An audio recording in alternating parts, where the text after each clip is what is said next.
बसेर बाटो रोकिरहेको छ नि।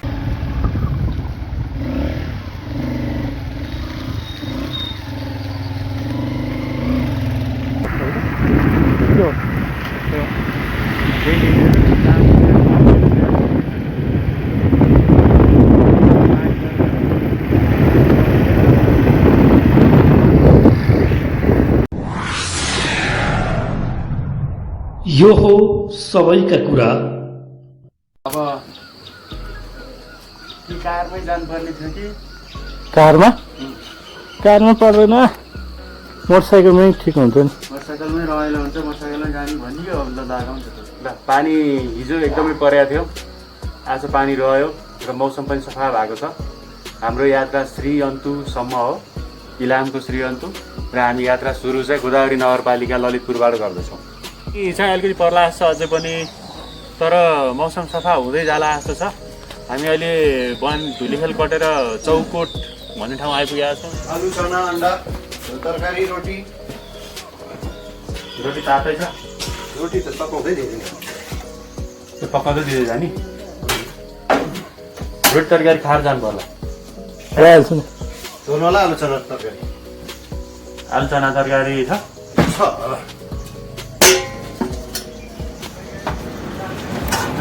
रोटी तरकारी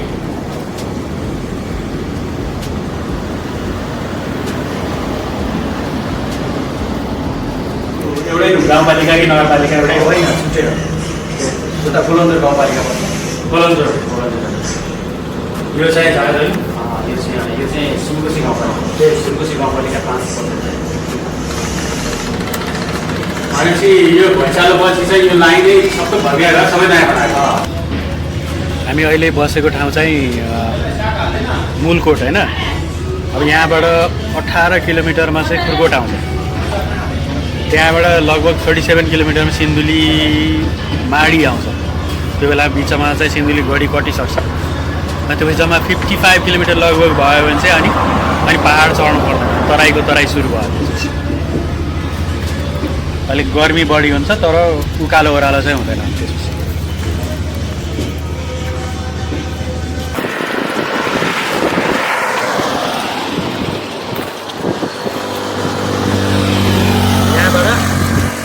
इटहरी जानु पऱ्यो भने धरान टु इटहरी 18 किलोमिटर होइन। 177 र 18 200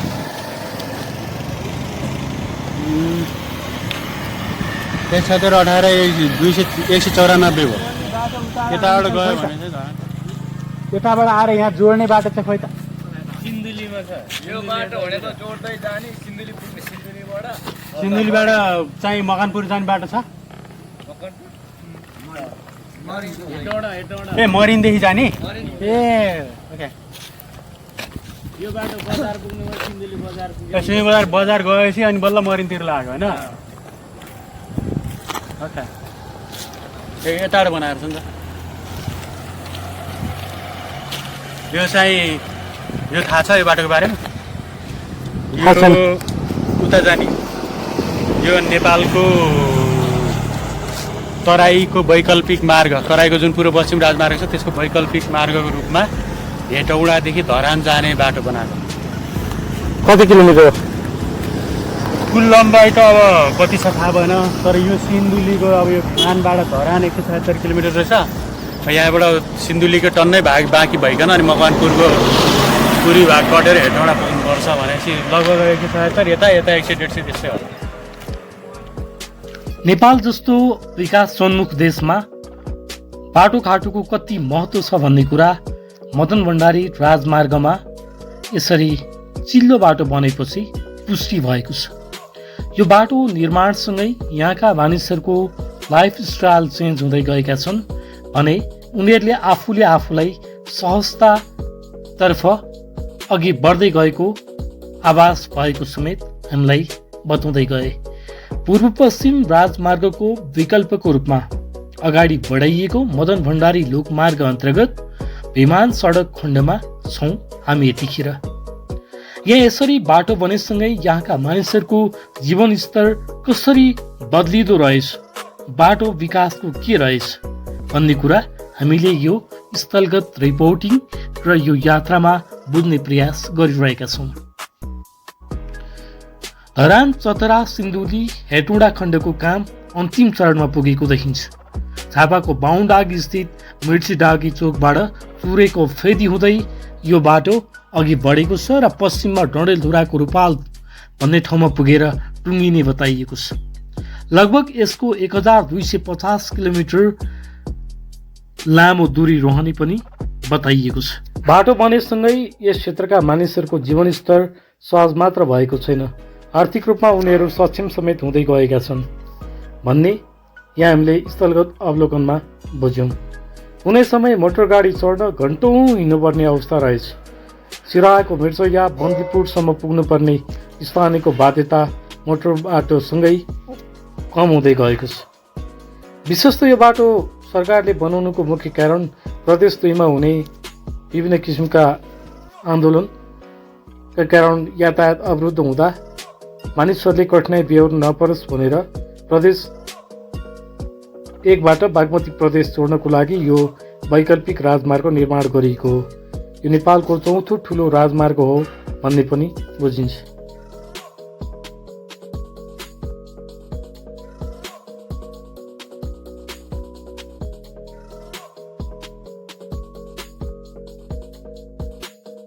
हाम्रो आजको बसाइ नेपाल टार भन्ने लक्ष्यका साथ हामी हिँडिरहेका थियौँ, तर यहाँ अचानक हावाहुरी सहितको पानी परेको छ र पानी परेको कारण अब हाम्रो गन्तव्य के कस्तो हुन्छ भन्ने कुरो यकिन भन्न सकिने अवस्था छैन साथीहरू। वरिपरि सुनसान जङ्गल छ र खोला छ यहाँ, र यहाँ हामीले च्यान पनि देखिरहेका छौँ। च्यान र बस्ती छैन साथीहरू। हामी कुनै घरमा ओत लाग्नको लागि दौडिरहेका छौँ, तर हावाहुरी चलिरहेको छ।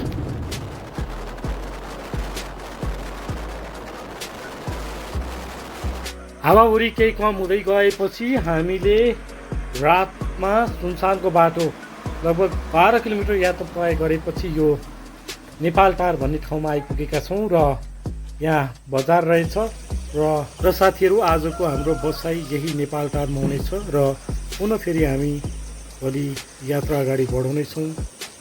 अहिलेलाई भने शुभरात्रि भन्छु।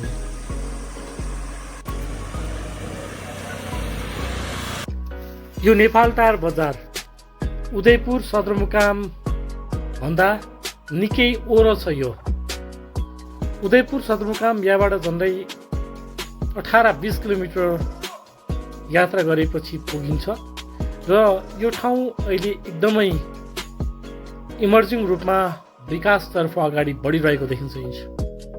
अर्थात् कुनै समय यो ठाउँ एकदमै पिछडिएको थियो, कारण उदयपुर सदरमुकाम गाईघाटबाट पनि धेरै भित्र आउनुपर्ने र सिन्धुलीको विमानबाट पनि धेरै नै भित्र र कटारीबाट पनि धेरै नै भित्र आउनुपर्ने कारणले यो ठाउँ एकदम गुमनाम जस्तो थियो। तर जब बाटो बन्यो, बाटो बनेसँगै यो ठाउँको मुहार फेरिँदै गएको छ। यहाँ होटल व्यवसायहरू सञ्चालन हुन थालेका छन्। वैदेशिक रोजगारको लागि विदेश गएका युवाहरू आफ्नै ठाउँमा आएर केही गर्दैछन्। पशुपालनले पनि राम्रो सम्भावना बोकिरहेको छ र कुनै बेला त्यति साह्रो मूल्य नपाउने यहाँका पशुले पनि राम्रो मूल्य पाउन थालेका छन्।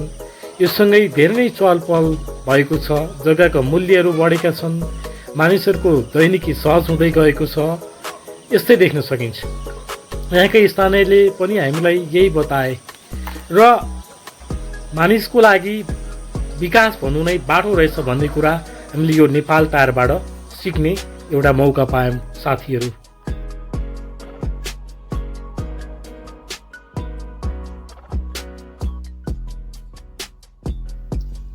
लामो समय सशस्त्र जनयुद्धले नेपालमा जति विकास हुनुपर्ने हो त्यति हुन सकेन। दुई तीव्र आर्थिक वृद्धि हासिल गरिरहेका अर्थतन्त्र भएका मुलुक चीन र भारत अहिले धेरै नै माथि पुगिसकेका छन् भने नेपाल उति साह्रो विकास हुन नसकिरहेको मुलुकमा पर्छ। त्यसो त दूरीको हिसाबले यी दुई देश नेपालका दायाँ बायाँ छन्, त्यति टाढा छैनन्। तर यी दुई देश जानको लागि समेत नेपालले गतिलो बाटो बनाउन नसक्दा अहिले पनि हवाई वा भनौँ पानी जहाज आदि इत्यादिबाट माल सामान ढुवानी गर्दा नेपालमा महँगो पर्न गएका छन्। यसर्थ बाटो विकासको आधार हो। बाटोले यो देशको आर्थिक प्रगति गर्छ र त्यहाँका समाजमा परिवर्तन ल्याउँछ भन्ने कुरा बुझ्नुको लागि नेपालमा अहिले भए गरेका बाटा र बन्दै गरेका बाटा एउटा उदाहरण नजिर बन्न सक्छन्, जसले मानिसको लाइफस्टाइल कसरी परिवर्तन गर्यो। हिजोसम्म गुमनाम जीवन बिताउनु पर्ने मानिसहरूको अवस्था कसरी परिवर्तन भयो भन्ने हामीले यो मार्ग हिँडिरहँदा बुझिरहेका छौँ।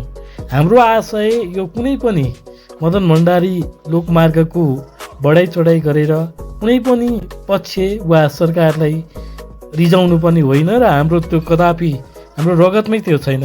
यति चाहिँ हामी भन्न चाहन्छौँ, किनकि विकासको जुनसुकै कुराहरू, विकासका जुनसुकै मुद्दाहरूलाई खुलेर विकास हो भन्न सक्नुपर्छ। त्यो भयो भने क्रमशः विकास हुँदै जान्छ भन्ने हाम्रो मान्यता हो। चोकमा निक्लिनुपर्छ पहिला चाहिँ। पहिला अहिले चाहिँ तपाईँ यतैबाट जानुहुन्छ है? अहिले चाहिँ कटारी गयो, कटारीबाट नै टिकट काटेर अब जाने हो काठमाडौँ। अहिले जे होस् पहिलाभन्दा त धेरै छोटो भयो होला। अहिले त छोटो भयो नि सर। अब कतिको फरक पर्छ तपाईँहरूलाई यहाँबाट काठमाडौँ जान नजिक भएर? अहिले त सजिलै लाग्छ हामी हिँड्नुलाई। अन्त अहिले तल मिर्चाय बाटोबाट पनि काठमाडौँ जान्छ। अन्त यो माथि घुर्मी माथि यो ओखलढुङ्गे त माथिबाट पनि हिँड्छ। खुर्कोटबाट उताबाट पनि छिटो छ, राम्रो छ। उताबाट छिटो हो कि छिटो हो, माथिबाट छिटो हो। यताभन्दा छिटो हो? तल मिर्चाय चाहिँ अलिकति घुम्नु पर्यो, अनि माथिबाट चाहिँ सिधै माथि नै घुर्मीबाट। हजुर। अनि यो कटारीबाट घुर्मी त एकदम डरलाग्दो बाटो छ नि त। अनि होइन, माथि हाइटमा पुगेछ कि त्यो कुहिरो लाग्छ नि, त्यो के ठाउँ रे बतासे। त्यहाँनिर एकदम म एकपल्ट आउँदाखेरि चाहिँ दुर्घटनामा परेर 4-5 जना मरेको म आएको थिएँ। त्यो अनि पहिरो जाने खस्ने गाडी त्यस्तो हुँदो रहेछ। यो सोमोहरू सानो प्रायः जस्तो गाडी माथि खुर्कोटबाटै अनि ओखलढुङ्गे बस एउटा आउँछ त्यहाँबाट। ओखलढुङ्गा भन्छ, त्यो ओखलढुङ्गा पनि पुग्छ, उता काठमाडौँ पनि पुग्छ। त्यो यतै कटारी उकालो यहाँबाटै गएर गएर उता काठमाडौँ पनि पुग्छ। कति मिर्चैयाबाट घुर्मी कति टाढा हो? ए मिर्चै होइन, यो के अरे कटारीबाट घुर्मी कति घन्टा जति लाग्छ? कति किलोमिटर छ? 2 घन्टा जति लाग्छ है। 2 घन्टा जस्तै होला। अघि यहाँ लेखेको हामीले फोटो पनि खिचेको थियो बिचपछि।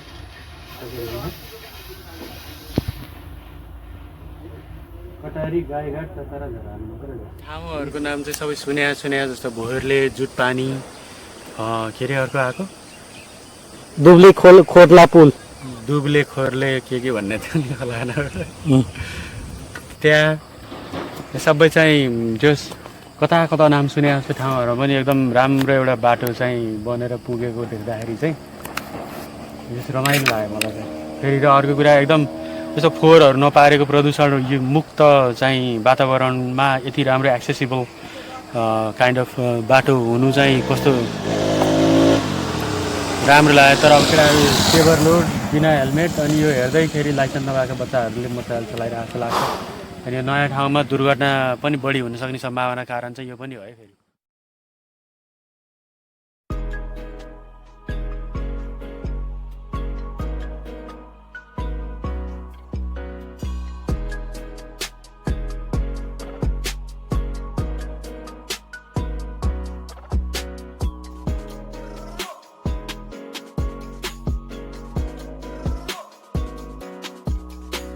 फेरि दुबईबाट फर्केर आउनु भएको थियो है? 6 महिना भयो, 7-8 महिना फर्केर आएको चाहिँ किन? अब आफ्नै ठाउँमा के गर्नु, अब कति होइन विदेशमा मात्र बस्नु भनेर त्यसको लागि अब यहाँ सुविधाहरू पनि बढ्नु थाल्यो। बाटो साटो पहिला लाइन थिएन, बिजुली पनि थिएन। बिजुली पनि थिएन। बिजुली आएको चाहिँ कति भयो? बिजुली थाहा होला भाइ?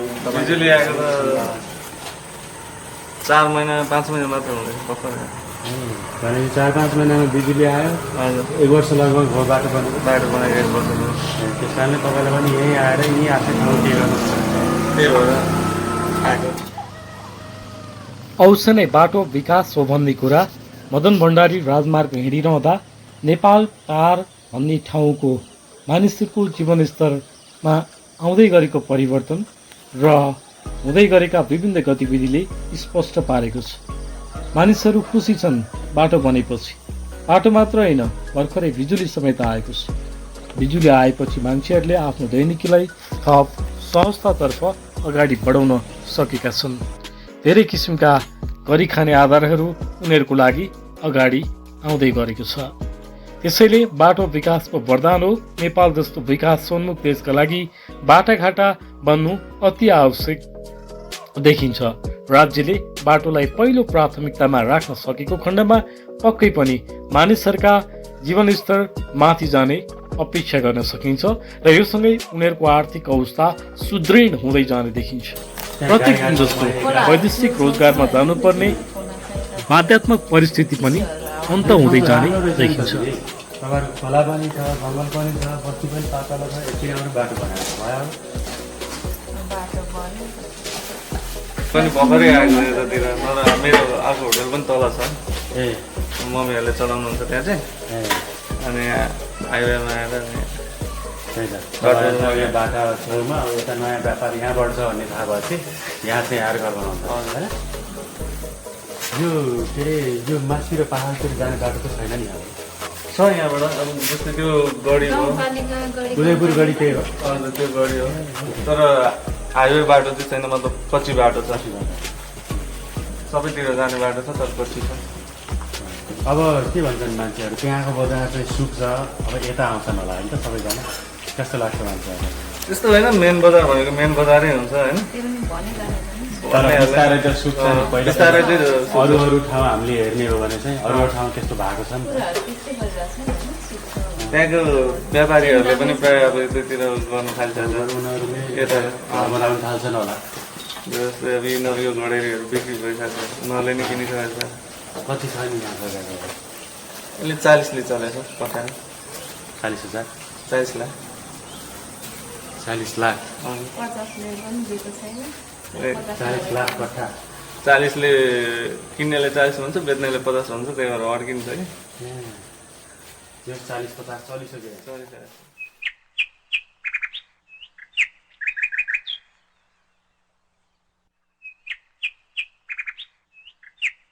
मदन भण्डारी राजमार्गको उदयपुरको गाईघाट बेलटार सडक खण्डमा यहाँ पुल नबन्नाले यहाँ देख्दै हुनुहुन्छ। यहाँ हेर्नुहोस् त मानिसहरू यसरी बाध्यतावश घुँडासम्म आउने खोला तर्न बाध्य छन् बाइकमा पनि।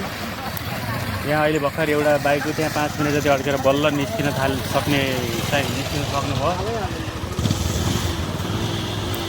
तर काम चाहिँ भइरहेछ, बन्ने लगभग विकसित भइसकेको छ भन्ने सुन्नमा आएको छ। त्यहाँ पर पनि एउटा ठाउँ पुल बनाएको थिएन, तर त्यहाँ र यहाँ एकैताली बन्छ अरे भनेर एकजना वृद्ध बाजेले कुरा गर्दै हुनुहुन्थ्यो। तर त्यो तिनजेल चाहिँ बर्खाको बेलामा चाहिँ यहाँ पुल नबन्नाले यसरी मोटरसाइकल र अन्य साधनमा सवार यात्रुहरूलाई निकै गाह्रो हुने चाहिँ देखिएको छ।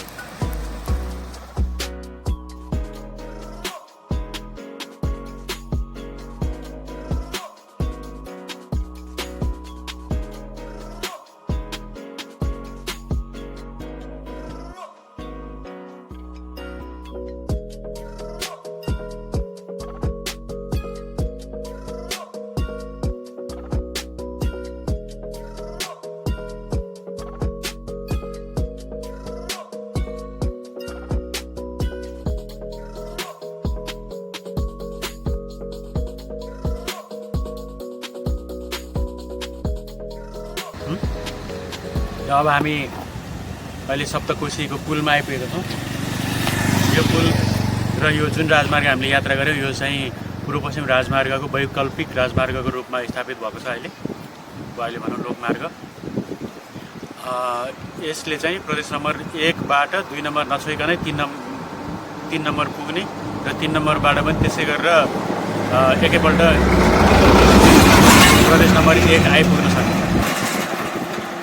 र यो बाटोको भनौँ अब हामीले सुनसरी जिल्ला छिरेपछि चाहिँ त्यहाँबाट विभिन्न स्थानहरूमा चाहिँ हामी पुग्न सक्छौँ। त्यस कारणले गर्दाखेरि यो पुल तर्यौँ भन्नुको मतलब चाहिँ हामी एउटा नयाँ सम्भावना विभिन्न ठाउँहरूमा जान सक्छौँ। जस्तो तेह्रथुम, म्याङ्ग्रोभ, धरान गएपछि धनकुटा लगायतका यावतका ठाउँहरू पुग्न सकिन्छ होइन। पिटागरी गइयो भने सम्पूर्ण पूर्व पुगिहाल्ने। त्यो सम्पूर्ण ठाउँमा जानको लागि चाहिँ दुईवटा मात्रै पुल छन्। एउटा पूर्व पश्चिम कोशी ब्यारेजको पुल पूर्व पश्चिम राजमार्गको र अर्को पुल चाहिँ यो अहिलेसम्म बनेको बाटोहरूमा यति हो।